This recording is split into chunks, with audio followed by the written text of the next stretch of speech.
since I'm the only one up here. Okay, I forgot how hot those are.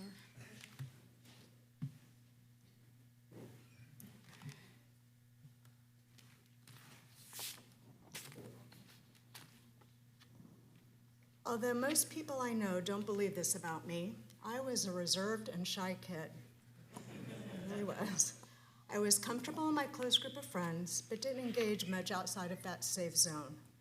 I thought that I just wasn't popular, maybe because I was shy, wasn't pretty enough, was a band nerd, or some combination thereof. At 15 years old, I distinctly remember my internal dialogue that I wasn't happy being shy and reserved, and wanted to start working on putting myself outside of my comfort zone.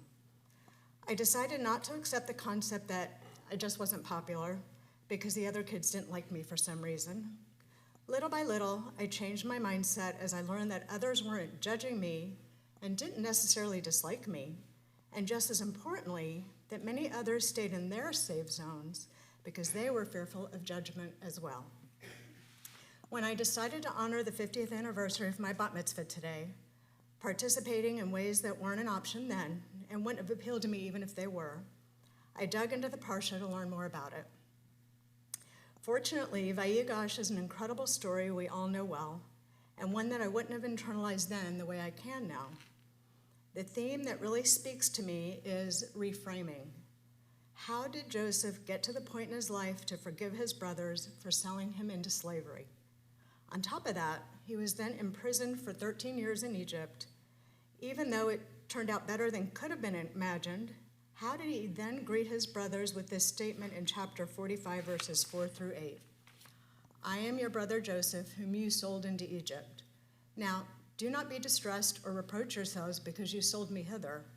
It was to save life that God sent me ahead of you. God has sent me ahead of you to ensure your survival on earth and to save your lives in an extraordinary deliverance. So it was not you who sent me here, but God. Really? Joseph just reframed his entire past. Although he reminded them of their terrible deed of selling him, he just said it was because God was sending him on this mission, freeing them from all responsibility.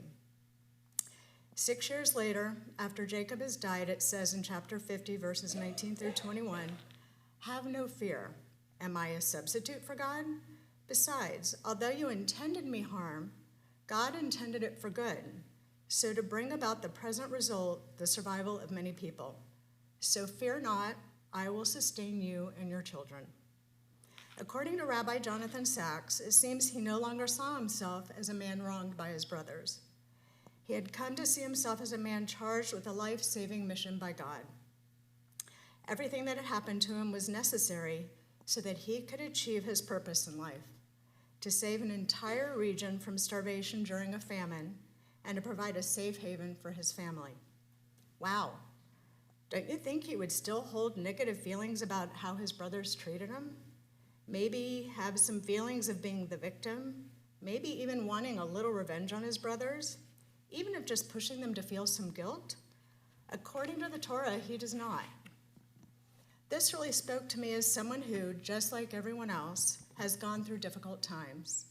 It's so easy to feel like we got the wrong end of a situation, that we were victims of someone's behavior, general bad luck, or just life circumstances.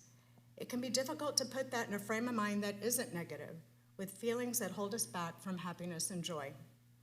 Modern psychology, much of which has come from Jewish experts, offers a lot of insight into this potential, with a combination of several areas of psychological study, including the search for meaning, cognitive behavioral therapy, and positive psychology. Reading about this reminded me of the class Barry Schweitzer taught on the topic of positive Judaism, and the realization then that positive psychology is often found in our ancient Jewish wisdom, starting with the Torah, like today's Parsha, and from Jewish scholars throughout our history. The concept is that psychology provides a way to achieve happiness or flourishing through acquired optimism. For example, Maimonides wrote in the Mishnah Torah that anger is an evil quality even when it's legitimate. Later he states, the life of an angry person is not truly life. The sages have therefore advised that one keep far from anger until being accustomed not to take notice even of things that provoke annoyance. This is a good way. According to Psychology Today, as we shift our thinking about our situation, there is a change in emotional tone and the meaning we give to our life circumstances. We can choose to move our experience from a negative frame to a more hopeful one, filled with opportunities. This process allows us an expanded view of our reality. Viktor Frankl, a well-known neurologist and psychologist and a Holocaust survivor, says, "You cannot control what happens to you in life, but you can always control what you feel about what happens to you." A perfect example to this is how many Holocaust survivors have lived the remainder of their lives. Eventually, many live fulfilling lives with family, community, and career. They have been able to do so much good in the world with incredibly positive attitudes that we can all learn from. In other words, if we change the way we think, we can change the way we feel. Who we are and how we feel are up to our own internal dialogue. According to Rabbi Sachs, reframing tells us that though we cannot always change the circumstances in which we find ourselves, we can change the way we see them, and this itself changes the way we feel. One example of reframing is redefining a problem as a challenge. Such a redefinition activates a different way of being. Problem has a heavy quality to it, while the notion of challenge is enlivening. Even before our early commentators discussed and foretold what modern, mostly Jewish psychologists discovered, this was originally taught to us through Joseph's story. Joseph was able to live his life without anger, bitterness, and the need for revenge, because he reframed his life as one that was for a positive purpose. How does this affect us?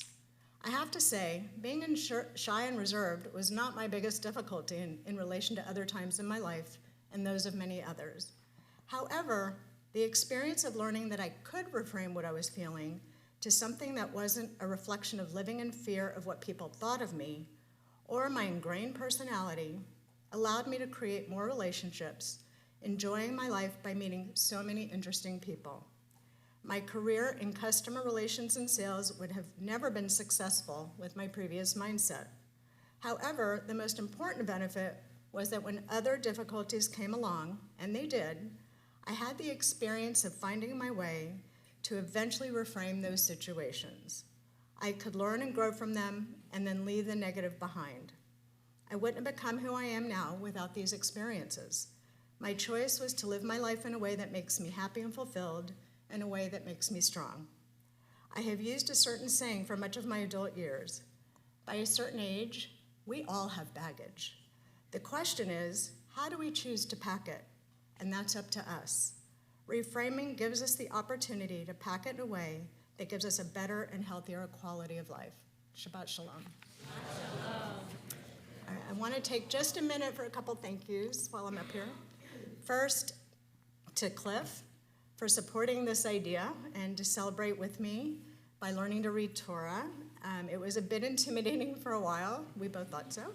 And it was good to share the process and have your encouragement throughout. And he and I both want to thank Elizabeth Stein, our tutor. Your teaching, knowledge, and patience are just incredible, and we just couldn't have done it without you. Thank you for Rabbi Sidney for helping me organize and edit my Devar Torah and for cheering me on. By the way, if you're at all considering taking her class, I can't recommend it highly enough. I got a little private lesson, and do it. Just do it. It's good. Thank you to Linda Markowitz, Marilyn Guzik, and all the other volunteers in the kitchen for making today's lunch special, and for Katie to helping organize the whole thing. And although it didn't work out today, I want to thank David Engelberg for lending me his Torah service audio because I was planning on doing that today. I am prepared, and when my voice is better, I'm in the rotation. I'll be up here. I'll be here in the future. And thank you all for being here. Without my Beth Torah family, it couldn't have been as special. So thank y'all.